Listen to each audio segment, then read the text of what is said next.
Engineering and degrees of the like are some of the most in-demand skill sets for new graduates. There are certain mechanical and physical principles that every engineer needs to understand, so let's take a look at a few. Clearances and tolerances. When designing any number of complex or precise part, keeping in mind clearances and tolerances is key. A tolerance in engineering terms is usually defined as the permissible limit or limit of variations in a part. This becomes key when you're ordering parts like nuts and bolts, or trying to determine which manufacturing process is used to create your design.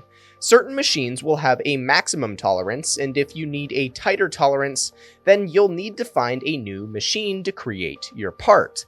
Tolerances naturally come out of clearances. For example, you might know you must maintain a clearance of 2 centimeters, plus or minus 0.1 centimeters.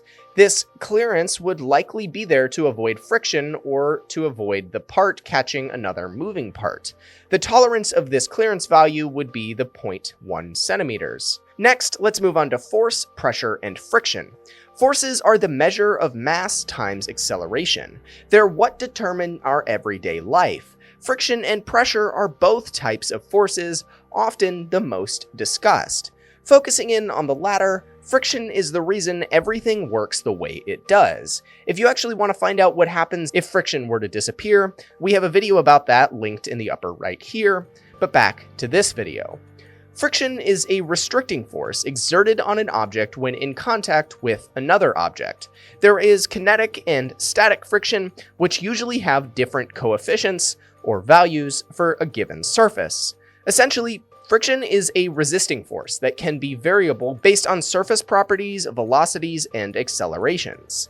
Pressure is similar to friction in that it's a continuous force exerted against an object when something is in contact with it. It's also presented as a force on a specified area. Think in pounds per square inch, PSI.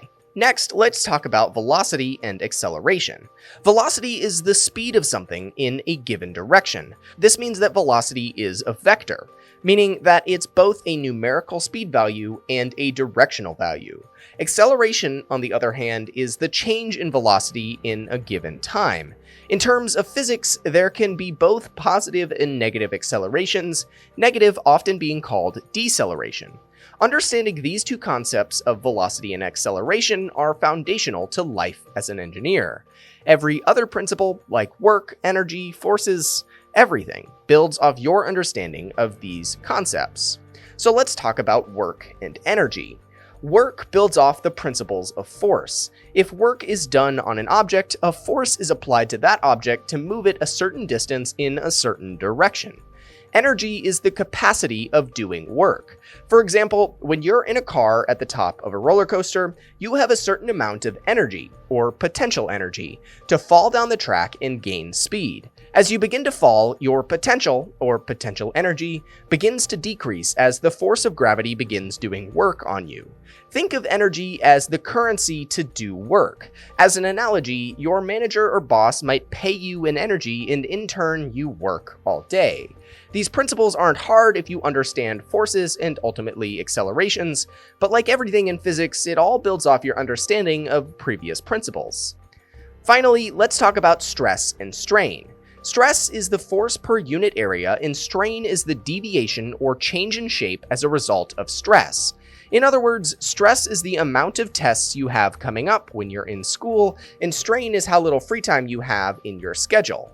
These concepts become really important in material sciences. Their values will change for different materials, often referred to as maximum stress and strain for a given material. Exceeding these maximum values often results in deformation or part failure.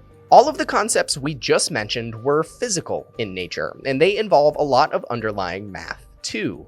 Many engineers use these principles on a daily basis, although not always in the way you use them in physics class in high school or college. Most computer-aided design programs and other computer tools will take the complexities out of the calculations and determine all of these values automatically for a part that you design.